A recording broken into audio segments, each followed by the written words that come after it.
Croyances dont nous allons parler dans l'épisode d'aujourd'hui ont la capacité de vous rendre riche ou de vous rendre pauvre, selon ce que vous en ferez. L'objectif de cet épisode aujourd'hui, c'est de vous inviter à réfléchir sur votre système de croyances, à le challenger et à identifier celles qui vous limitent et à les dépasser. L'objectif aussi de cet épisode, c'est de vous aider à adopter un nouveau système de croyances qui, lui, va vous porter loin et va vous construire plutôt que de vous limiter. Bienvenue sur le podcast MDB Academy. Ici, c'est 100% marchand de biens. Je suis Yoni, marchand de biens et investisseur et entrepreneur, fondateur de la MDB Academy, organisme de formation numéro 1 en France pour la formation des marchands de biens. Et aujourd'hui, on fait un petit épisode mindset. On sort de la partie très technique dont on a l'habitude parce que j'ai constaté, les amis, nous, on peut fournir les meilleures formations qui soient. Si on les dispense à une centaine de personnes, les 100 personnes vont réussir et vont agir d'une manière complètement différente et avoir des résultats complètement différents. Alors on peut éventuellement se dire que cela dépend du capital dont la personne dispose, cela dépend du temps dont la personne dispose, de l'énergie. Tout ça c'est vrai, mais on constate aussi que des personnes qui ont un capital relativement similaire, un capital temps assez similaire et aussi une énergie qui est à peu près la même, ont des résultats totalement différents. Alors là, la question qui se pose, c'est d'où vient la différence entre le niveau de résultat que ces personnes vont obtenir. Et l'idée de faire cet épisode, je l'ai eu en rentrant de soirée. Un peu arrosé. J'étais dans le Uber qui me ramenait à la maison. Et bon, mec très sympa, je discute avec lui et il me demande quel boulot je fais. Donc je lui explique que voilà, moi je fais de l'immobilier et je fais de la formation. Et donc lui commence à me dire « Ah ouais, l'immobilier, c'est super intéressant et tout. » Alors en général, quand vous dites aux gens l'immobilier, vous dites souvent « c'est intéressant ». Et après, il dit... Et là, il commence à déballer toute la ribambelle de croyances limitantes par rapport à l'immobilier. Il me dit « Ouais, l'immobilier, c'est super intéressant, mais par contre, c'est vrai qu'il faut vachement s'y connaître, c'est vrai qu'il faut avoir de l'argent, c'est vrai qu'il faut avoir du réseau, nanana. »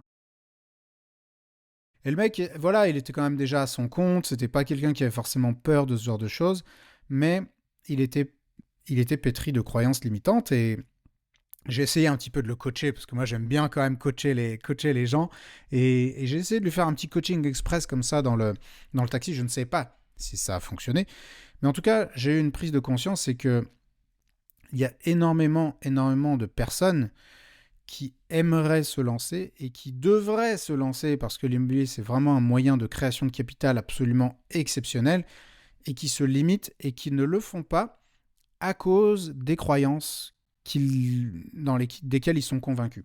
Je vous disais au début qu'on voit vraiment des grosses disparités entre les personnes que nous formons et il est évident que ce qui fait la différence, c'est le système de croyance que la personne, selon lequel la personne vit.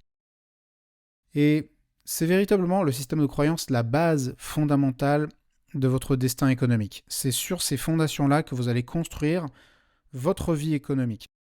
Si ces fondations-là sont faibles, si ces fondations-là sont peu profondes, si elles sont peu ancrées, le bâtiment de votre vie, de votre destin économique va être bancal, il va être fragile. Et on a un des plus grands entrepreneurs du XXe siècle, Henry Ford, qui n'a eu de cesse de le rappeler, qui a dit notamment que vous croyez pouvoir réussir ou non, dans les deux cas, vous avez raison. Et si vous pensez que, par exemple, la réussite, elle est réservée aux autres, que seuls les riches s'enrichissent, qui est une croyance extrêmement répandue en France, alors vous allez agir dans ce sens, puisque vous êtes convaincu, vous allez tout faire pour faire en sorte que votre prophétie soit autoréalisatrice, et vous finirez par vous auto-saboter, et in fine, vous finirez par avoir raison. Et donc, vous aurez prouvé par votre propre échec que la réussite est réservée aux autres, et que seuls les riches s'enrichissent. Or, si on regarde les faits, on peut constater que tout le monde peut réussir. Voilà, on vit dans un pays libre. Demain, vous avez le droit de créer une entreprise, vous avez le droit d'aller lever des fonds, vous avez le droit d'entreprendre, d'aller faire de l'IMO, d'aller créer un business dans je ne sais quoi, de vous créer une entreprise, une activité en freelance. Voilà, vous êtes dans un pays libre. Toutes les options sont ouvertes. Donc, vous pouvez faire plein de choses. Et on constate aussi que des personnes qui ne sont pas riches, qui ne partent pas d'un milieu riche, réussissent économiquement, réussissent à s'enrichir. Après, le terme riche, vous lui mettez le chiffre que vous voulez derrière, mais énormément de personnes qui sont parties de zéro ou pas grand-chose arrivent à s'extraire de leur situation socio-économique et arrivent à progresser et arrivent à atteindre, à avoir mieux. Alors on aime bitcher sur la France et dire ah oui mais les impôts et gna gna gna et l'URSSAF et trucs. Oui on se fait défoncer, oui c'est désagréable et oui on aimerait avoir des services beaucoup plus qualitatifs par rapport à la quantité d'impôts qu'on paye. Ça on est bien d'accord. Est-ce que pour autant on doit se laisser empêcher d'entreprendre? Est-ce que pour autant on doit se laisser empêcher de réussir parce que oui les impôts sont élevés, oui ça fait chier et oui le service public se dégrade? Je ne pense pas. Alors je vous rassure. Alors j'ai pas encore attaqué les croyances limitantes et on va bientôt y venir, mais je veux vous rassurer sur le fait que cet épisode de podcast n'est pas un épisode ésotérique, c'est pas un appel à la loi de l'univers et à la loi de l'attraction et aux petites pâquerettes et aux moineaux et aux petits lapins blancs pour gagner de l'argent et se dire si je le désire suffisamment fort, alors ça va arriver. Il est important de le désirer très fort, il est important de souhaiter réussir, mais ça n'est pas suffisant. Il ne suffit pas de rêver et d'attendre que ça arrive, les bras croisés. Rêver, c'est très important. C'est une base qui peut être motrice, mais il faut une stratégie derrière. Il faut un plan d'action, il faut de la discipline et il faut beaucoup de travail. Mais toute cette mise en route, elle est déterminée par le système de croyance, qui est un peu le logiciel, au final, sous lequel votre ordinateur personnel va tourner. Parce que si vous avez un super ordinateur, putain, le Mac dernier cri ou je sais pas quoi, un ordinateur de gamer à 5000 boules, mais que je vous mets un vieux Windows 95 dessus, ça va pas être terrible. Déjà, on aura du mal à le trouver. Mais même si on le trouve et qu'on l'installe, ça va tourner comme une vieille charrette. Même si vous avez la meilleure machine, il faut avoir le bon logiciel. Et le logiciel qui va tourner dans votre esprit, c'est votre système de croyance. Donc il faut faire attention à ne pas fonctionner avec une version qui soit obsolète, une version qui soit vérolée, mais aussi faire attention à faire des mises à jour régulières, d'où l'importance d'écouter cet épisode jusqu'au bout, même si vous avez déjà un système de croyance que vous estimez être bon. Parce qu'on a beau faire, on retombe toujours dans les croyances limitantes, on retourne toujours à sa zone de confort, et on finit toujours par se faire rattraper un petit peu par ses peurs. Et moi le premier. C'est pour ça que c'est un travail d'hygiène à réaliser de la manière la plus régulière possible. La première croyance limitante en ce qui concerne l'immobilier, c'est le sujet du risque. C'est l'immobilier, c'est risqué, j'ai peur du risque, j'ai peur de me planter, j'ai peur de je sais pas quoi. Enfin bref, il y a des gros risques fiscaux, risques financiers, risques techniques. J'ai peur des risques qui sont inhérents à l'activité immobilière. Tout d'abord, je veux vous rassurer. Je fais pas partie de ceux qui vont vous dire « Tu devrais pas avoir peur, connard !» C'est pas comme ça. C'est normal d'avoir peur. Votre peur, elle est là pour vous protéger. Elle est là pour vous dire « Attention, tu vas mettre les pieds dans une dinguerie et est-ce que tu es bien sûr de vouloir aller te lancer dans ce merdier alors que là, t'es bien au chaud, t'es posé, t'es tranquille dans le salon, t'as la paye qui va bien, t'as l'activité qui rémunère quand même pas trop mal. Est-ce que t'es sûr de vouloir aller prendre autant de risques ? Donc là, cette peur, elle est normale, elle est là pour vous protéger. Donc elle est saine. Si vous n'avez aucune peur, ça veut dire que vous êtes peut-être un peu dingo. Donc c'est pas forcément une bonne chose. Et si là, tout de suite, vous dites « Bah non, moi j'ai pas peur de me lancer », je vous garantis qu'à partir du moment où vous allez signer une promesse de vente pour un bien à 1 million d'euros, vous allez avoir un petit peu peur. Vous allez sentir des choses, voilà, ça va un petit peu vous chatouiller dans la moelle épinière. Donc tout ça, c'est normal. Vous arrivez dans un nouvel environnement. Vous avez de nouvelles connaissances. Il y a de nouveaux interlocuteurs. Il y a des enjeux qui sont très importants. Les montants sont considérables. Il y a plein de termes juridiques, plein de termes techniques, plein de choses qui vous sont absolument inconnues. Et l'inconnu fait peur. L'inconnu va toujours avoir tendance à nous faire une sensation de recul. La première chose donc à vous dire, c'est que la peur que vous ressentez, elle est tout à fait normale et elle est là pour vous protéger. Encore faut-il ne pas se laisser paralyser par cette peur. Donc déjà, ce qu'il faut vous demander, si vous ressentez la peur, c'est de quoi avez-vous peur exactement? Quelle est votre peur? Et ce que je vous invite à faire, c'est à l'écrire. Pas juste à y réfléchir, à vous dire ah oui, moi j'ai peur de ceci ou de cela. Et pas l'écrire sur un ordinateur. Prendre un stylo, prendre du papier et écrire. J'ai à l'idée de me lancer dans l'activité de marchand de biens, à l'idée de me lancer en immobilier. J'ai peur de X, j'ai peur de Y, j'ai peur de me planter, j'ai peur de passer pour un con, j'ai peur d'être un raté, j'ai peur de perdre 50 000 balles. Ok, donc tout d'abord, vous allez lister, écrire sur le papier tout ce que vous risquez. N'hésitez pas à exagérer un petit peu. Ensuite, je vais vous inviter à prendre un petit peu de recul par rapport à tout ça. Parce que souvent, les gens se font des idées par rapport aux risques qu'ils encourent sur l'activité de marchand de biens. Le risque, il n'est pas si élevé. Il existe, on ne va pas le nier. Le risque existe, pour autant, il est assez limité, surtout si on sait ce qu'on fait. Dans quelques instants, je vais vous donner des solutions. À chaque croyance, je vais essayer de vous donner des petites solutions, des petits hacks pour essayer d'aller dépasser ces peurs. Vous dites, ok, j'ai peur de me planter. Prenez cette peur-là. J'ai peur de me planter. Qu'est-ce que vous risquez exactement? Dire que vous allez créer une boîte, qu'elle ne va pas fonctionner? Ok, pas très grave. Dire que vous allez passer pour un con, ça c'est une croyance aussi, parce que moi, personnellement, je rate au moins un projet par an. Si je rate moins d'un projet par an, je me dis que je l'ai joué trop safe. Donc la même chose, si à la fin de votre vie vous dites « Ah chouette, j'ai raté aucun truc », c'est que peut-être vous avez joué petit, vous avez joué petit bras, vous n'avez pas pris assez de risques. Il faut rater des choses parce que c'est comme ça que on apprend aussi et qu'on progresse. C'est pas très grave. L'essentiel, c'est d'en rater une minorité et d'en réussir une majorité. Mais admettons que vraiment que vous soyez vautré lamentablement, que vous soyez planté sur une opération immobilière, qu'est-ce que vous risquez? D'avoir perdu 30 000, 40 000, 50 000 balles. Vous risquez d'avoir perdu 50 000 balles. Alors là, il faut vraiment... Vous êtes planté bien comme il faut. Mais admettons que vous soyez planté de 50 000. Est-ce que vous êtes vraiment persuadé du fait que vous n'avez pas la possibilité de vous refaire? Je vais le redire. Pensez-vous ne pas pouvoir vous refaire si jamais vous vous plantez de 50 000 balles? Moi, je vous dis, 50 000 balles, c'est un truc que vous pouvez gagner sur une OP de marchand. Et des OP, vous pouvez en faire plein dans votre vie. Donc, même en admettant que vous vous plantiez, que le pire vous arrive sur votre activité de marchand, que vous vous plantiez, que vous perdiez 50 000 balles, vous aurez toujours la possibilité de vous refaire. Vous pourrez toujours lancer une autre opération et éponger les dettes et éponger les pertes. C'est pas très grave. Donc les amis, je vais vous inviter à un petit peu de proportion si vous avez peur de vous planter. Et aussi, je vais vous inviter à une réflexion. La réflexion sur le risque inversé. Le risque inversé, c'est que risquez-vous si jamais vous ne faites rien? Parce que là, on a parlé du risque encouru si jamais on fait.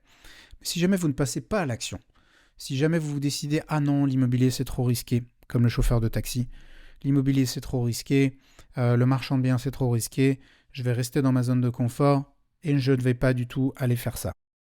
La première chose que vous risquez déjà, c'est une dégradation de votre propre image à vos yeux, à vos propres yeux.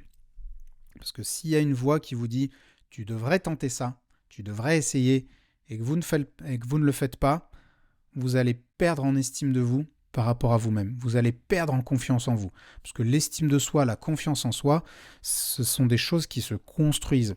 Et qui se construisent en mettant un pied devant l'autre et en dépassant les peurs qu'on peut avoir de prime abord.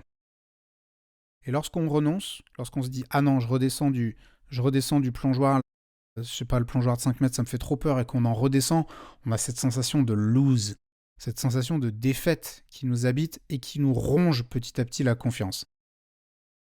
Et il en sera de même pour vous si vous hésitez et que vous vous dites « Ah non, je redescends de ce plongeoir, je voulais aller faire de l'immobilier, mais au final, non, c'est trop risqué, je vais redescendre. » Vous allez dégrader votre propre image à vos yeux, vous allez perdre en estime de vous, vous allez perdre en confiance en vous. Et ça, c'est une perte en capital qui est absolument catastrophique et désastreuse et beaucoup plus difficile à reconstruire que d'aller récupérer 20 ou 30 000 balles si vous êtes planté. Ça, c'est le risque déjà personnel. Il y a le risque, ensuite, de passer à côté de votre vie. De vous dire, en fait, Moi, je voulais tester des choses et puis je l'ai joué safe. Et de vous retrouver quand vous serez arrivé à l'âge de partir à la retraite, je sais pas, vous retrouver à la maison de retraite et vous dire, bah voilà, ma vie, je l'ai joué safe. L'univers m'a distribué une main, m'a distribué des compétences, des qualités, et j'ai joué petit parce que j'ai eu peur. Quel dommage, quelle tristesse et quel gaspillage de ressources. Donc vous avez des choses à apporter au monde, vous avez des choses à apporter à votre pays, à la société dans laquelle vous évoluez, vous avez des compétences, vous avez un talent. Ne gâchez pas tout ce capital, ne gâchez pas tout ça juste parce que vous avez un peu peur. Et l'autre risque, à mon sens, c'est de ne pas progresser économiquement. C'est-à-dire dans une stagnation économique qui va s'avérer être désastreuse dans 20 ans ou 30 ans pour vous et votre famille. Vous l'avez certainement constaté, et ça c'est un phénomène sur lequel j'essaie d'alerter un peu tout le monde. La classe moyenne est en train de disparaître. La classe moyenne dans les pays occidentaux est en train de disparaître. Et les écarts se creusent de plus en plus entre des riches et des pauvres. Avant, il y avait peu de pauvres, quelques riches et beaucoup de gens au milieu qui vivaient plutôt bien entre les années 60 et les années 80. Et ce phénomène est en train de s'inverser avec une disparition progressive de la classe moyenne. Beaucoup de gens qui se retrouvent à être plutôt chez les pauvres, ou en tout cas assimilés. En tout cas, beaucoup de gens qui travaillent et qui ont de grandes difficultés à finir le mois, ou en tout cas qui vivent beaucoup moins bien que par le passé. À côté de ça, donc une classe moyenne qui se réduit comme peau de chagrin, et quelques personnes qui arrivent à tirer leur épingle du jeu avec vraiment des ultra riches et puis des riches.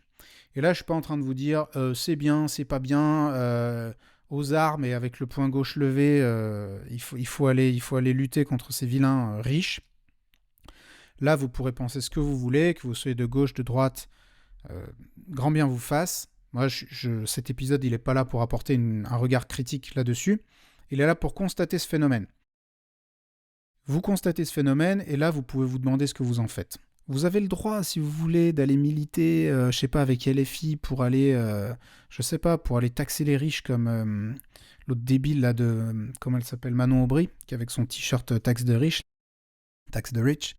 Bon, vous pouvez vous amuser à faire ça si ça vous amuse. Vous pouvez vous amuser à dire non, il faut encore que les riches s'enrichissent plus, machin, avec, je sais pas, la droite conservatrice. Ça, c'est votre hobby. Mais que vous fassiez un choix ou l'autre, ça va pas, je ne pense pas, ça va pas forcément enrayer le phénomène et ça ne va surtout pas apporter une solution individuelle à aux problématiques que ça va engendrer pour vous et votre famille. Donc les salariés sont de moins en moins bien payés pour le travail qu'ils fournissent. Ça, c'est un fait aussi. Et on s'en sort de moins en moins bien quand on est salarié. Donc vous devez absolument vous créer une source de revenus alternative, une source de revenus complémentaire. Vous devez absolument prendre votre destin économique en main. Et l'immobilier, c'est idéal pour ça. Que vous fassiez du locatif ou que vous fassiez du marchand de biens. Parce que le locatif, ça va vous permettre de capitaliser sur le long terme avec l'argent des autres. Donc c'est vraiment rêver. C'est démocratique comme pas possible.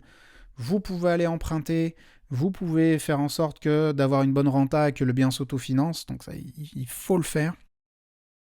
Et à côté de ça, vous pouvez avoir la stratégie marchand pour aller créer du capital, que vous allez pouvoir après réinjecter ou dans vos investissements, ou dans vos placements, ou dans d'autres opérations de marchand. Et ce qui est intéressant avec ces activités-là, c'est qu'elles sont extrêmement démocratiques. Ce que j'entends par là, c'est que beaucoup de gens peuvent se lancer, y compris des gens qui n'ont peu ou pas de capital. Parce qu'il y a énormément d'autres activités, d'autres placements qui sont réservés aux personnes qui possèdent déjà. Donc c'est très antidémocratique parce qu'en fait, ce sont des systèmes dans lesquels les pauvres n'ont pas, ce sont des systèmes auxquels les pauvres n'ont pas accès et dans lesquels les riches s'enrichissent. Donc c'est pas du tout égalitaire, c'est pas du tout démocratique. L'immobilier, au contraire, il a ses portes ouvertes à tous. Alors, pas forcément à des opérations à 10 millions d'euros lorsque vous démarrez, mais la porte, elle est ouverte. Les opportunités, elles sont là. Putain, moi, la moitié des biens que j'ai trouvés, dans lesquels j'ai fait mes meilleures affaires, c'était sur le Bon Coin. C'est des trucs que j'ai trouvés, que je suis allé visiter, j'ai négocié, j'ai fait des super affaires. Et elles sont là, et elles vous attendent. Donc bougez-vous, allez les saisir parce que si vous confiez votre destin économique à des tierces personnes ou pire à l'État pour votre retraite, vous êtes dans une merde mais indescriptible. Indescriptible. Vous voyez ce qu'il est en train de se passer, là je tourne cet épisode à la fin 2025, regardez ce qui se passe avec l'instabilité gouvernementale. On ne se dirige pas vers des jours radieux. Enfin, moi, j'espère me tromper, mais j'ai pas l'impression qu'on se dirige vers des jours qui soient super souriants. C'est d'ailleurs pour ça que dans beaucoup de pays, on a l'émergence de directions qui sont assez populistes. Regardez Trump, regardez Orban, regardez Milei en Argentine. Alors, il peut y avoir des sujets autour de l'immigration, machin truc, mais au final, ce qui cristallise ce genre de choses, c'est des sujets économiques. Parce que quand il y a à bouffer pour tout le monde et que tout le monde est content et que tout le monde se sent bien économiquement, on s'en fout qu'à côté, il y ait plus de telle population, plus de telle population. Au final, les gens qui ont élu, par exemple, qui ont amené Trump au pouvoir, ce ne sont pas des riches ultra-conservateurs de droite. Ce sont les classes moyennes qui étaient en train de disparaître et qui se disaient, en fait, zut, on est en train de disparaître et le American Dream, en fait, il n'existe plus. Donc, les amis, quelles sont les solutions pour éviter de se retrouver dans la panade par rapport à cette croyance sur la peur du risque ? Premièrement, accumuler des connaissances. Parce que si vous avez plus de connaissances, vous aurez moins de zones d'inconnus. Donc, si vous arrivez sur l'immobilier, si vous arrivez à l'immobilier avec un set de compétences et de connaissances beaucoup plus étoffé, alors vous aurez beaucoup moins peur. Et là, ce que je peux vous conseiller, ce sont déjà des lectures.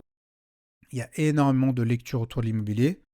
Pour réussir en immobilier, il y en a des très bons. Je pense par exemple à Simon Daragon sur la fiscalité immobilière. Je pense à mon bouquin aussi, Devenir marchand de biens, édité chez Vuibert. Si l'activité de marchand de biens vous intéresse, il y a beaucoup, beaucoup de bouquins qui sont très, très, très intéressants, qui sont bien rédigés et qui sont puissants. Donc commencez par lire. Ensuite, allez sur le terrain, bougez-vous, allez visiter des biens, allez rencontrer des agents immobiliers, allez discuter. Commencez à mettre un pied un petit peu sur le terrain. Et formez-vous. Oui, nous, on propose des formations à la MDB Academy, bien sûr. Et j'applique ce que je prêche, c'est-à-dire que moi, je dépense chaque année énormément d'argent en accompagnement et en formation. Là, encore une fois, 2025 s'achève.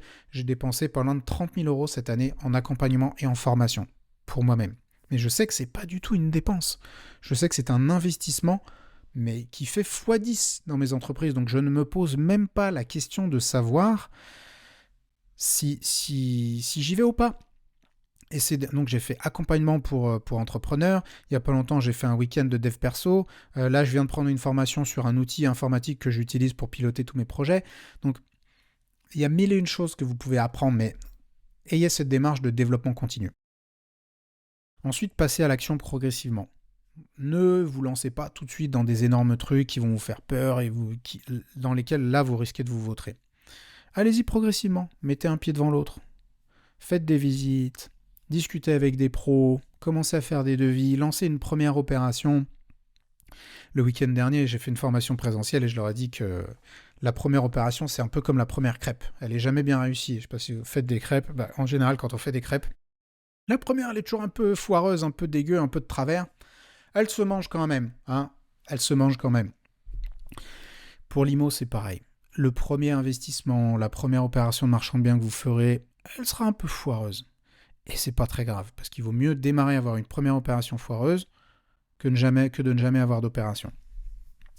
Et tous les investisseurs, tous les marchands avec lesquels je discute, pour l'écrasante majorité, leur première opé, elle n'était pas terrible. Et c'est pas très grave. Et on s'en fout. Il vaut mieux avoir une opération pas terrible, de concrétiser et avoir touché la marge que d'avoir que dalle.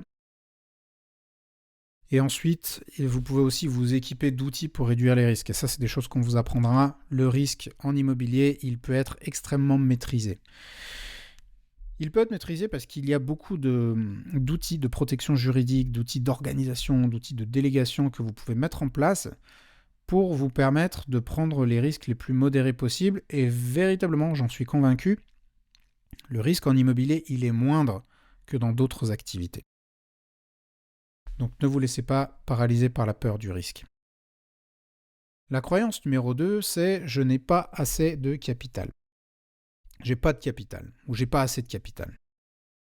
Et là, ce qu'il faut réaliser, c'est que la plupart des gens parlent de capital financier. Ils ne réalisent pas à quel point ils ont du capital à disposition. Parce qu'il y en a d'autres, des types de capitaux. J'en ai un peu parlé. J'en ai un peu parlé en début d'épisode. Il y a le temps, il y a l'énergie, il y a les connaissances, il y a la motivation. Il peut y en avoir d'autres, mais déjà, je pense que ces quatre-là, elles sont capitales. Elles ne sont pas capitales, elles sont essentielles. Ça, ce sont des ressources qui sont vraiment majeures et centrales dans votre activité. Il y a beaucoup de gens qui ont de l'argent en France. Ça, j'espère que vous en êtes convaincus. Si vous n'en êtes pas convaincus, croyez-moi sur parole. Ça, il n'y a pas longtemps, j'ai envoyé un questionnaire à notre mailing list à la MDB Academy. Je leur ai dit que je montais ce que j'appelle le commando financier de la MDB Academy. Et je dis, ben voilà, je cherche des personnes qui sont prêtes à investir plus de 50 000 euros dans des opérations de marchand de biens. Et si vous êtes intéressé, donnez-moi manifestez-vous, donnez-moi votre mail. Et puis, je vous enverrai les opportunités quand elles se présenteront. Vous n'avez pas idée des dizaines et des dizaines de personnes qui ont répondu dans les 24 heures pour me dire qu'elles ont entre 50 et 300 000 euros qu'elles souhaitent investir. Voilà, donc là, en quelques heures, j'ai eu des intentions d'investissement qui s'élevaient à des millions et des millions d'euros. Donc là, vous êtes peut-être en train de vous dire « Ah ouais, mais moi, j'ai pas d'audience comme toi, moi, c'est pas comme ci, moi, c'est pas comme ça. » C'est pas le but. J'ai pas dit « Venez investir dans mes opérations ». J'ai dit « On va investir dans les opérations d'autres personnes ». Il y a beaucoup, beaucoup de gens qui ont beaucoup, beaucoup d'argent. Ça, vous devez vraiment vous le mettre en tête. Et là, actuellement, peut-être que vous n'en avez pas. Et vous vous dites « Ah, je suis limité parce que j'ai pas d'argent, j'ai pas de capital. » Mais vous avez peut-être d'autres ressources à proposer, temps, énergie, connaissance, motivation. Si on n'a pas d'une ressource, il faut tout miser sur une autre. Donc ne pas avoir d'argent, c'est pas très grave. Moi, j'ai démarré l'immobilier, j'avais un peu moins de 10 000 balles, 10 000 euros.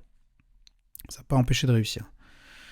Par contre, ce que vous devez faire si vous n'avez pas beaucoup d'argent, c'est que vous devez investir du temps, vous devez investir de l'énergie, vous devez apporter des connaissances, vous devez apporter de la motivation. Parce que vous devez apporter en fait les ressources qui vont compléter les personnes qui ont du capital. Et les personnes qui ont du capital ont rarement le temps, l'énergie ou parfois les connaissances pour aller se lancer dans les opérations de marchand. Il faut que vous vous convainquiez d'une chose, c'est que l'argent n'est jamais, jamais le vrai problème. L'argent n'est jamais le problème. Tous les gens qui vous disent qu'ils ne se lancent pas parce qu'ils n'ont pas de capital, parce que machin, parce que les banques ne financent pas, ce sont des personnes qui cherchent des excuses.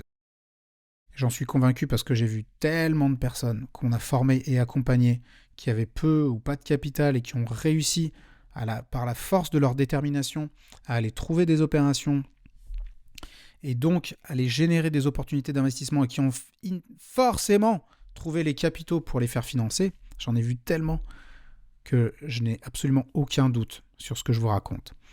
Pourquoi ? Parce que si l'opération est bonne, l'argent finit toujours par arriver. Parce qu'il y a toujours plus d'argent disponible qu'il n'y a de bonnes affaires. Je vais le répéter. Il y a toujours plus d'argent disponible qu'il n'y a de bonnes affaires. Donc si vous trouvez une bonne opportunité, vous trouverez nécessairement les fonds pour vous faire financer. Attention, il faut que l'opération soit bonne. Je ne dis pas que c'est facile. Je ne dis pas que c'est simple, je ne dis pas qu'il suffit de se baisser pour les ramasser. Mais si vous êtes suffisamment bon, si vous êtes suffisamment fort, si vous êtes suffisamment déterminé, il n'y a rien qui pourra vous arrêter. Rien.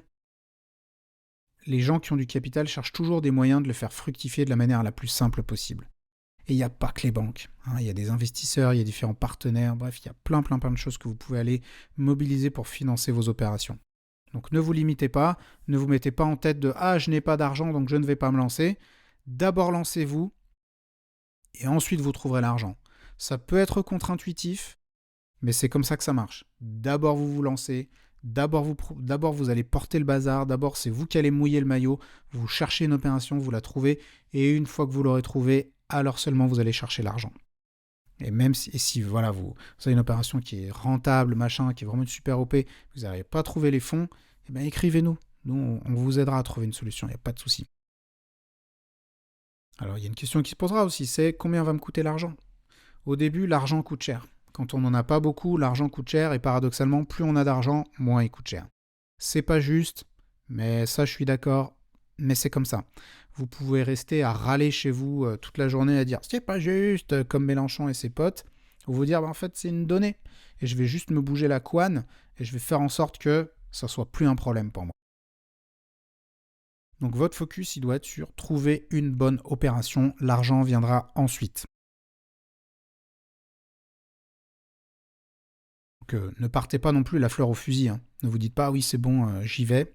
Non, il faut savoir faire les choses, il faut trouver des opérations véritablement rentables. Mais si vous avez une opération rentable, vous trouverez l'argent.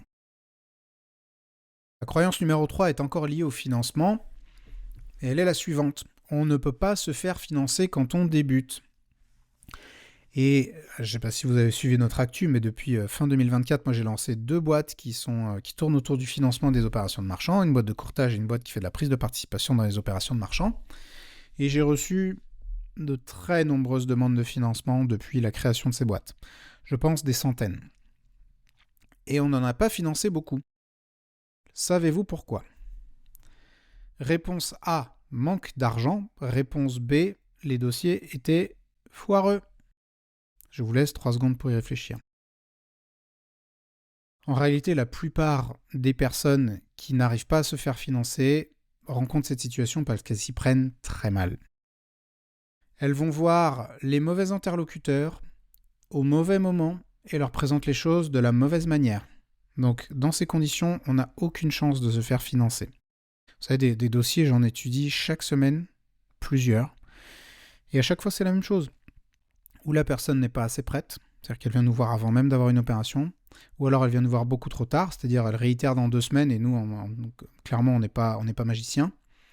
Ou alors l'opération n'est pas assez rentable, ou alors l'opération telle qu'elle est présentée est bourrée d'incohérences, et on voit que la personne n'est pas bien formée et que le dossier n'est pas bien ficelé, et donc on prend un risque qui est absolument considérable à la suivre. Donc on a plutôt un problème de personnes qui s'y prennent mal qu'un problème de capital, puisque le capital, encore une fois, il est disponible, il existe, il y a des tonnes d'argent partout, ça dégueule dans les comptes en banque. Peut-être pas le vôtre, mais je vous dis, des gens qui ont 50, 100 000, 200 000 balles à investir, il y en a des tonnes, il y en a des tonnes. Alors oui, se faire financer quand on démarre, c'est plus difficile que quand on a 5 ans d'expérience. C'est comme le sujet du capital. C'est pas juste que ce soit plus dur quand on démarre parce que c'est là où on a le plus besoin d'aide. Mais c'est un fait. Alors, c'est plus difficile, mais ça reste possible. Okay, ça reste possible de se faire financer. Et là, je vais vous inviter aussi à quelque chose de contre-intuitif, une réflexion contre-intuitive. Il y a beaucoup de gens qui se lancent dans l'immobilier en se disant « je vais faire une petite opération ». Je vais faire une petite rénovation et un truc pas trop compliqué, une OP à 200-300 000 euros, parce que comme ça, ce sera plus facile. Je prendrai moins de risques. Mais au final, ces opérations-là sont les plus compliquées. Les plus compliquées parce que c'est celles sur lesquelles vous avez le plus de concurrence. Donc tout le monde peut aller sur ces OP, donc il y a un monde pas possible. Les investisseurs, les acheteurs de RP, etc. Ensuite, assez difficile de faire une marge sur une simple rénovation. Et enfin, les petits dossiers, entre guillemets, sont difficiles à financer. Nous, on aura toujours plus de facilité à financer un dossier à 700 000 qu'un dossier à 250 000. C'est contre-intuitif, mais c'est un fait. Les banques qui financent les OP de marchands ne sont pas intéressées par des dossiers, par des petits dossiers, entre guillemets. Et donc, on a plus de facilité, même si parfois on est néo-marchand, à aller chercher 500 000 balles de financement qu'à aller en chercher 200 000. Donc rappelez-vous qu'en termes de financement, plus c'est gros, plus ça passe. D'ailleurs, à la rentrée 2026, on va préparer avec mon associé Mélanie sur la partie financement plusieurs épisodes liés au sujet du financement. Donc n'hésitez pas à vous abonner à ce podcast, à le suivre, à vous abonner, comme ça vous serez tenu au courant de la sortie des prochains épisodes. Sachez en tout cas que les solutions existent. Il y en a beaucoup des solutions, mais encore faut-il faire le job. Et là aussi, je vois des gens qui viennent dire « Ah, mais j'ai essayé, j'ai contacté un tel, j'ai contacté une telle, et ils ont refusé, et ils m'ont envoyé bouler. » Mais en fait, ils n'ont rien à proposer, ou alors ce qu'ils ont à proposer, c'est de la daube. Donc, il n'y a jamais de problème de financement, il n'y a qu'un problème de rentabilité et de porteur de projet. Parce que la rentabilité, c'est une chose, Mais si on voit que le porteur de projet, il tient pas la route, que c'est un peu un guignol, on va pas forcément, on va avoir des difficultés à lui faire confiance. Donc là aussi, formez-vous. Je vous dis, il y a une différence énorme. Et les banquiers me le disent. Tous les chargés d'affaires que je rencontre me disent, putain, on voit les gens. Alors ils disent pas putain parce que souvent ils sont pas grossiers, mais ils disent, on voit la différence entre les personnes qui ont suivi ta formation et les personnes qui ont ou suivi des formations en carton de certains concurrents, ou alors qui n'ont pas suivi de formation du tout. Donc là, les quelques milliers d'euros que vous allez investir dans une formation, vous allez les rentabiliser, mais fois 20 dès votre première opération, ça ne devrait même pas être un sujet. La croyance limitante, ensuite, numéro 4, elle est liée à la solitude. À la solitude du marchand, à la peur d'être seul, et à la peur de se retrouver sans entourage et de penser qu'on ne peut pas y arriver si on se retrouve dans ces situations. Et là, j'ai envie de vous dire que entreprendre, c'est accepter une part de solitude. Parce que entreprendre, c'est être un peu un agitateur. Surtout si vous êtes issu d'un milieu qui n'est pas un milieu entrepreneurial. Vous êtes issu d'un milieu, comme beaucoup de gens qui viennent suivre nos formations et se lancent, d'un milieu plutôt salarié, où on ne comprend pas trop ce que vous voulez faire avec l'immobilier, mais c'est quoi ce délire, et comment ça, tu veux gagner plus d'argent, mais pour qui tu te prends, tous ces trucs-là. L'entrepreneur, c'est un leader. C'est quelqu'un qui montre la voie. C'est quelqu'un qui débroussaille et qui ouvre la voie pour les autres. Et un leader, il fait toujours ses premiers pas dans la solitude. Parce qu'au début, on ne le croit pas. Au début, on dit « Ah non, ça va pas réussir ». Donc vous faites vos premiers pas et vous regardez en arrière et les gens ne vous suivent pas. Que ce soit votre famille, que ce soit vos amis, vos collègues, tout le monde va vous regarder un peu bizarrement, tout le monde va avoir peur, tout le monde va se demander « Mais qu'est-ce qu'il fait celui-là et pour qui il se prend ?» Et vous allez vous retrouver un petit peu seul. Ça fait partie un peu du jeu. On peut difficilement l'éviter.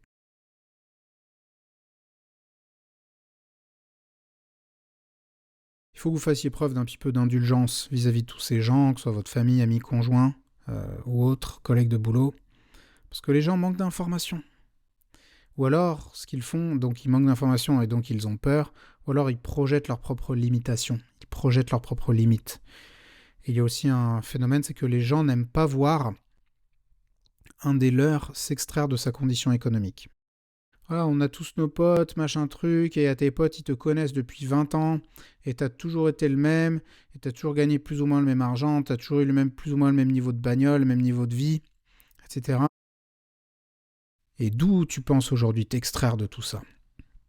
Tu gagnais 2000, demain tu vas gagner 5000, dans 2 ans tu vas gagner 10 000. Pour qui tu te prends? Et donc les gens ont du mal à voir, les gens ont du mal à voir ce changement. Et il faut vous dire que si vous avez véritablement envie d'avoir plus pour vous, pour votre famille, il va y avoir un moment donné, vous allez devoir vous séparer de quelques connaissances. Parce qu'ils ne comprendront pas, ils n'accepteront pas. Et ils finiront par se transformer en boulets à vos pieds et ils vous empêcheront de progresser. Donc il va y avoir un moment de solitude, c'est le moment de solitude dans lequel vous allez vous détacher un petit peu de tout cet environnement. Là où je veux vous montrer rassurant, c'est qu'au début, on avance seul, mais par la suite, les autres vont suivre. Alors, il y en a qui ne vous suivront pas, que vous allez perdre en chemin. Vous allez en semer quelques-uns au passage. C'est un cheminement qu'il faut accepter. C'est votre rôle de leader.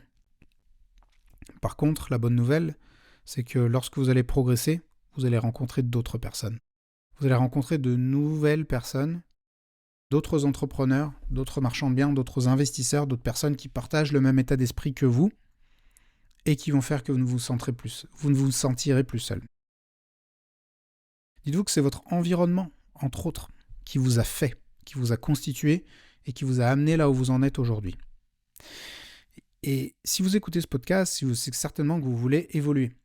Vous voulez avoir plus que ce que vous avez aujourd'hui, pour votre vie perso, pour votre vie économique, voire même vous voulez carrément changer de vie. Vous ne pouvez pas changer de vie en gardant exactement le même environnement qui vous a amené là où vous en êtes aujourd'hui. Je vous laisse mûrir ça pendant 2 secondes. Si cet environnement vous a amené là aujourd'hui, et que c'est ce dont il est capable, il ne peut pas vous amener plus loin, et que vous voulez aller beaucoup plus loin, il va falloir changer un petit peu d'environnement. Vous allez à un moment donné traverser des moments de solitude. Ça va vous arriver. La bonne nouvelle, c'est qu'il y a énormément de moyens d'y pallier. Déjà, il faut accepter un petit peu cette part de solitude et ensuite, il y a énormément de moyens d'y pallier, notamment en allant vous entourer d'autres entrepreneurs. Aussi, si vous voulez vous lancer, par exemple, dans l'activité de marchand, nous, on a un programme d'accompagnement qui s'appelle MDB 360 et dans lequel on procure tout l'accompagnement nécessaire pour que la personne ne se sente plus seule dans son coin et isolée avec ses problématiques. Si jamais c'est quelque chose que vous voulez mettre en place, n'hésitez pas à nous contacter et on vous renseignera sur ce programme. D'ailleurs, avant de passer à la croyance numéro 5, je voudrais mettre en avant le commentaire d'un auditeur. Il s'agit là d'une auditrice. Il s'agit de Claudine qui a réagi à l'épisode sur ma toute première opération et qui a dit, lorsque j'avais parlé du fait qu'il fallait éviter de faire trop de rénovation parce que les gens... j'avais parlé d'une nana qui avait couvert avec du parquet flottant, un parquet en chaîne massif qu'on avait fait rénover. Elle avait dit « Ne sous-estimez pas les goûts de merde de vos acquéreurs ». Donc là, on a de la punchline. Il y a de la punchline dans l'air. Merci Claudine pour ce commentaire. Et n'hésitez pas vous aussi à mettre des commentaires sur les épisodes que vous écoutez, et notamment celui que vous êtes en train d'écouter maintenant. Et nous allons passer, les amis, à la croyance numéro 5, qui consiste à vouloir tout maîtriser. La croyance est « Je dois tout maîtriser avant de me lancer ». Et là, c'est une problématique à laquelle nous nous confrontons souvent lorsque nous formons des personnes. On a des gens qui veulent devenir experts de tout, qui se posent des milliers de questions. Alors, il est légitime que vous vous posiez des questions. C'est comme pour la peur du risque, c'est là pour vous protéger, pour vous éviter de prendre des risques inutiles. Mais on a des personnes qui veulent devenir plus experts comptables que le comptable, plus calés dans les aspects juridiques que le notaire et le géomètre réunis. Bref, on a des personnes qui ont l'impression qu'elles veulent devenir expertes dans tous les domaines absolument. Elles viennent nous poser des questions de niche, de chez niche. Et les amis, c'est pas comme ça qu'on réussit. Il y a une recherche de certitude et de précision qui est absolument impossible et qui est absolument illusoire dans notre activité. Alors, l'activité de marchand de biens, c'est pas une activité de précision, c'est pas une activité d'exactitude. Et là, je vous invite à une réflexion, à un questionnement. Est-ce que vous pensez que les grands entrepreneurs, ceux qui réussissent, se posent autant de questions avant de se lancer? Est-ce que vous croyez que, je ne sais pas, un Bill Gates, quand il a voulu lancer son business, ou un Elon Musk, quand il a voulu lancer des fusées avec SpaceX, il s'est posé la question, non mais attends, quel sujet de TVA, je vais exactement machin truc, ah non, je ne maîtrise pas exactement les enjeux réglementaires, alors je ne vais pas le faire.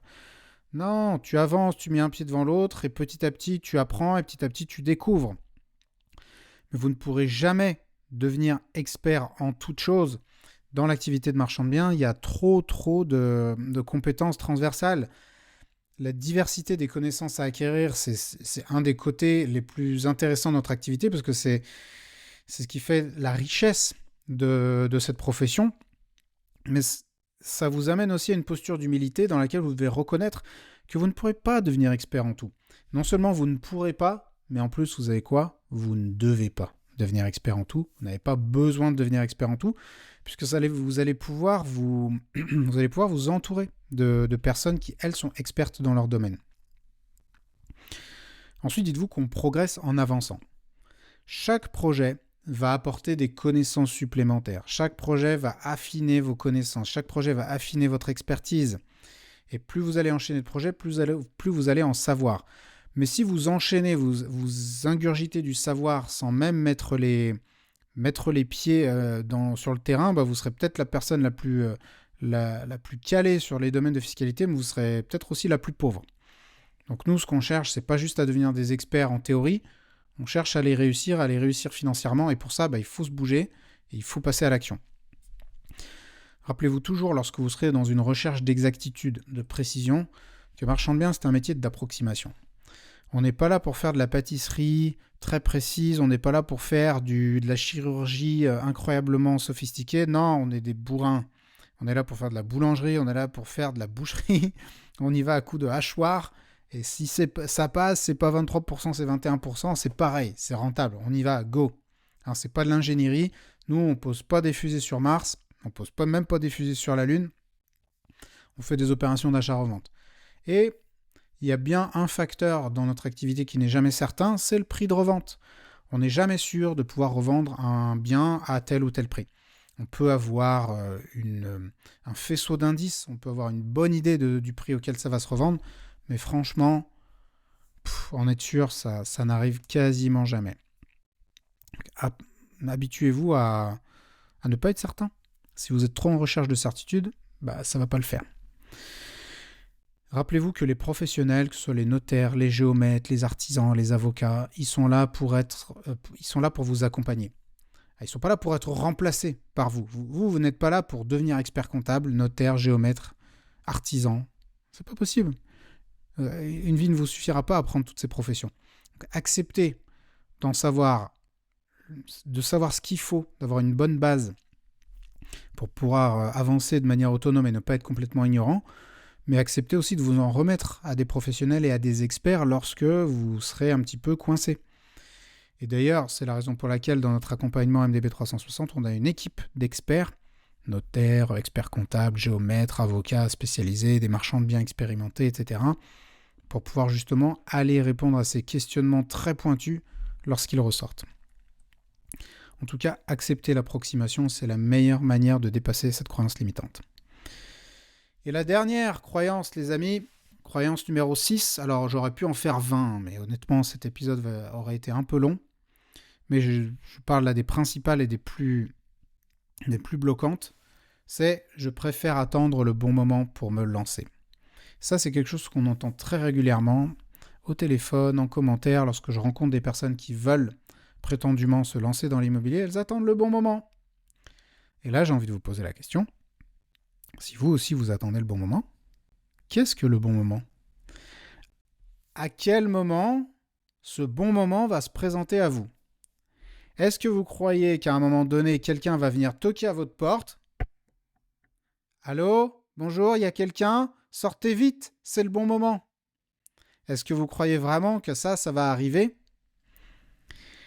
Alors, il y a beaucoup de gens qui se disent « Non, c'est pas le bon moment parce que l'immobilier, c'est un peu la merde en ce moment. » Et je vous le confirme, c'est pas la période la plus facile. Alors peut-être que quand vous écouterez cet épisode, ça sera devenu beaucoup plus facile, je le souhaite, mais en tout cas pour l'instant c'est pas la période la plus facile. Alors ok, vous vous dites c'est pas la période la plus facile donc je vais pas me lancer maintenant. Donc quel est le moment que vous allez attendre ? La prochaine période d'euphorie, parce qu'on sait tous que les marchés sont cycliques, donc il y a eu une période d'euphorie entre 2018 et 2021, donc là vous allez attendre la prochaine période d'euphorie. Mais dites-vous que quand l'immobilier sera dynamique, il sera plus dynamique, il sera trop tard pour vous lancer. Si vous voulez être prêt lorsque l'immobilier va repartir, c'est maintenant qu'il faut vous lancer. Et puis l'autre question qu'il faut vous poser, est-ce que vous voulez vraiment faire de l'immobilier une activité de long terme ou juste faire un petit coup ? Si c'est juste pour faire un petit coup, alors ok, effectivement, c'est peut-être pas le bon moment. Mais nous, on cherche pas trop à bosser avec des gens qui cherchent à faire un petit coup comme ça par-ci par-là, parce que c'est pas comme ça qu'on réussit dans notre activité. Et dites-vous que c'est en apprenant à naviguer dans des eaux qui sont agitées qu'on devient un bon navigateur, qu'on devient un bon marin. C'est pas en allant se poser sur une mare avec une petite barque et on se dit « Ah là, c'est bon, je prends pas trop de risques, ça tangue pas trop, je suis un bon marin ». Donc oui, le contexte, il n'est pas facile, mais il n'est pas du tout impossible. J'en veux pour preuve des opérations que j'ai en cours, des opérations que plein d'élèves ont en cours. C'est pas impossible, c'est juste plus difficile qu'avant. C'est plus difficile qu'en 2019. C'est sûr que tu peux pas te pointer les mains dans les poches, aller chercher un truc, signer un compromis et attendre que le marché monte pendant 1 an et demi et après, hop, le revendre. C'est plus compliqué que ça. Ça veut pas dire que c'est impossible. Ça veut juste dire qu'il faut être meilleur. Il faut être meilleur que les autres. Il faut être meilleur que la concurrence. Il y a beaucoup de gens qui me disent « Ah oui, mais il y a de la concurrence. Je ne veux pas me lancer, il y a trop de concurrence. » C'est vrai qu'il y a de la concurrence. Depuis qu'il y a tous les petits malins qui peuvent plus vendre de formations sur le locatif, qui se sont mis sur le marchand de biens, on a l'impression que c'est devenu la nouvelle profession rêvée.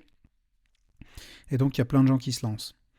La bonne nouvelle, et je vous le dis, pour recevoir leur demande de financement, c'est que la plupart, ils ne tiennent pas la route. Donc, si vous vous formez bien comme il faut, que vous êtes un vrai pro, vous êtes sérieux et sérieuse dans votre approche, vous allez les dégommer. Donc ayez confiance en votre capacité de dégommer la concurrence. Vous savez, il y a vraiment que dans nos activités où j'ai l'impression que les gens se posent ces questions parce que, je sais pas, moi je vois qu'il y a plein de boulangeries, il y a plein de salons de coiffure en France. Et j'ai pas l'impression que les gens désertent les CAP de coiffure et les CAP de boulangerie en se disant bah non, attends, t'as vu, il y a déjà plein de concurrence, moi je vais pas me former pour devenir coiffeur. Ou je vais pas lancer, je sais pas moi, une chaîne YouTube parce qu'il y a déjà plein de monde sur YouTube. Non, on se lance, on monte, on devient meilleur que la concurrence et vraiment pour améliorer votre vie, améliorer votre destin économique avec l'activité de marchand, vous n'avez pas besoin, enfin franchement, c'est pas difficile quoi.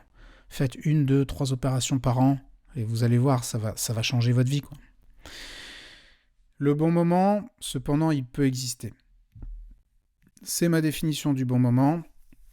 À mon sens, c'est un moment qui se crée. C'est pas un bon moment qui vous tombe dessus un beau jour. C'est un moment que vous allez créer et c'est celui à partir duquel vous décidez de vous bouger. Le moment à partir duquel vous décidez que stop, la vie que vous avez eue jusqu'à maintenant, c'est terminé, que vous voulez vous extraire de votre condition, que vous voulez sortir de votre zone de confort, que vous voulez vous bouger le cul et que vous voulez aller à l'action, que vous voulez obtenir mieux pour votre vie, mieux pour vos finances, mieux pour votre famille, là, à partir du moment où vous avez cette conviction forte en vous, alors c'est le bon moment. Là, il faut y aller. Et le bon moment, c'est pas un instant T. Il dure pas genre 3 secondes, 1 heure, 1 mois, je sais pas. C'est une dynamique. C'est une période que vous allez créer, le bon moment. Et que vous allez créer étape par étape grâce aux premières actions que vous allez mettre en place et que vous allez concrétiser. Là, ce bon moment, vous allez pouvoir enfin le créer. Donc, je vais arriver à la conclusion de cet épisode. Et je vous invite, s'il vous a plu, à mettre un petit commentaire, dire ce que ça vous a apporté, quelle est la croyance à laquelle vous vous êtes identifié, et est-ce que les billes que je vous ai données vous ont aidé à progresser. Ça m'aide beaucoup à comprendre si je vous apporte de la valeur. N'hésitez pas à me mettre aussi en commentaire s'il y a des sujets dont vous aimeriez que je parle dans les prochains épisodes. Déjà, il faut, donc en conclusion de cet épisode, qui va être une conclusion un peu longue mais importante, il va y avoir beaucoup de valeur. Les débuts en immobilier sont difficiles. Que ce soit sur le locatif, que ce soit sur le marchand de biens, c'est difficile. Ok ? Et oui, en effet, beaucoup de gens disent « Si c'était facile, tout le monde le ferait ». Bon, on n'a jamais dit que c'était ultra facile. On n'a jamais dit que c'était ultra facile. Par contre, c'est appliquer des méthodes qui sont simples. Si vous appliquez ces méthodes simples, vous allez réussir. Mais ça demande de l'apprentissage, donc d'avoir la bonne méthode, d'avoir les bonnes connaissances, et ça demande aussi de la persévérance, parce que la réussite, elle ne se fait pas en 1 mois, elle ne se fait pas en 3 mois. Au début, vous allez commettre des erreurs, et il faut l'accepter. Il ne faut pas que vous vous mettiez en tête de « je veux éviter absolument les erreurs », et là vous allez vous paralyser, vous n'allez pas réussir à mettre un pied devant l'autre.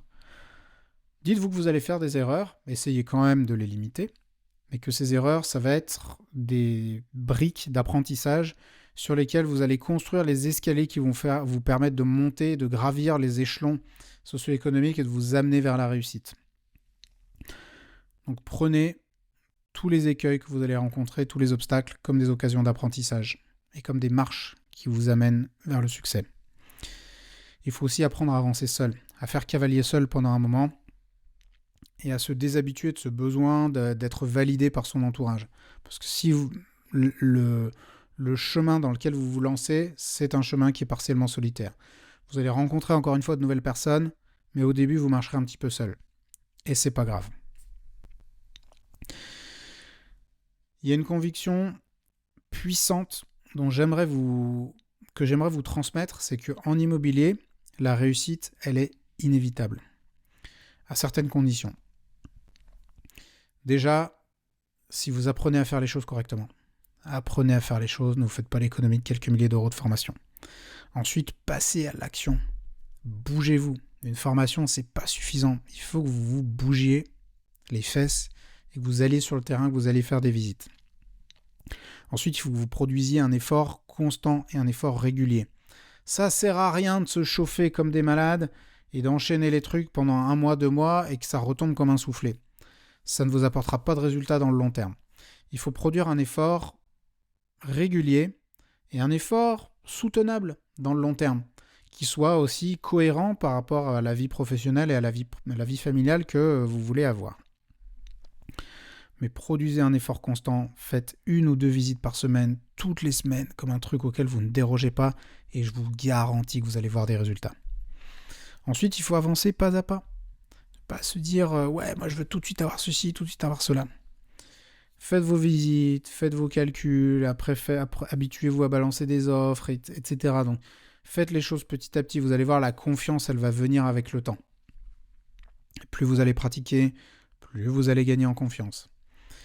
Et enfin, la dernière condition pour réussir, c'est de développer une discipline de travail qui soit forte. À partir du moment où vous serez déterminé à une raison de réussir, un pourquoi très fort, alors il faudra vous fixer une discipline de travail. C'est cette discipline-là qui va vous permettre d'être régulier dans l'effort, d'être constant. C'est cette discipline qui vous permettra d'aller au charbon, d'aller au boulot, d'aller visiter des biens, même si vous ne voyez pas tout de suite les résultats, et qui va vous permettre de dépasser ce besoin de gratification immédiate. Être discipliné, ça vous permettra de réussir. Et si vous sentez que vous avez besoin de connaissances et d'accompagnement, nous, on pourra vous aider. On a les meilleures formations en France et on a l'accompagnement le plus individualisé qui soit. Ça, ce n'est pas moi qui le dis en toute subjectivité, mais ce sont toutes les personnes que nous formons et que nous accompagnons. Donc si vous voulez plus de renseignements, mon équipe se tient à votre disposition. On vous mettra le lien dans la description pour prendre un rendez-vous. Conclusion, les amis, l'immobilier, c'est le moyen le plus démocratique pour changer sa vie. C'est ouvert à tous. Tout le monde peut aujourd'hui se lever de sa chaise et se dire « je change de vie grâce à ce moyen, grâce à l'immobilier ». La clé, c'est pas le talent, c'est pas l'argent, mais c'est l'action et la régularité. Oui, ça sera toujours plus facile pour les personnes qui ont plus de capital, oui, ça sera plus facile pour les personnes qui ont plus de réseau, mais c'est ouvert à tous. La plupart des gens qui réussissent dans l'immobilier sont des personnes qui sont parties sans avoir beaucoup de capital et en connaissant personne. Essayez d'imaginer un petit peu les résultats concrets dans votre vie si vous réalisez ne serait-ce que 2 opérations par an, même modestes. Au bout de quelques années, votre accumulation sera énorme. Et donc sur 5 ans ou sur 10 ans, la progression, elle est mécanique, elle est inévitable vers un patrimoine qui sera véritablement conséquent. Et en étant régulier, mathématiquement, vous deviendrez millionnaire. Je ne sais pas si c'est forcément votre objectif, mais mathématiquement, vous le deviendrez si vous investissez de l'effort régulier et que vous êtes constant et que vous êtes sérieux en immobilier. Et la récompense ultime, qui va bien au-delà de l'argent, qui va très très très au-delà de l'argent. La récompense que vous allez vous offrir à vous-même, c'est la personne que vous allez devoir devenir pour réussir. C'est la croissance que vous allez devoir connaître et la transformation que vous allez vivre pour devenir une personne qui va attirer à elle le succès. Les amis, j'espère que cet épisode vous a plu et je vous dis à la prochaine.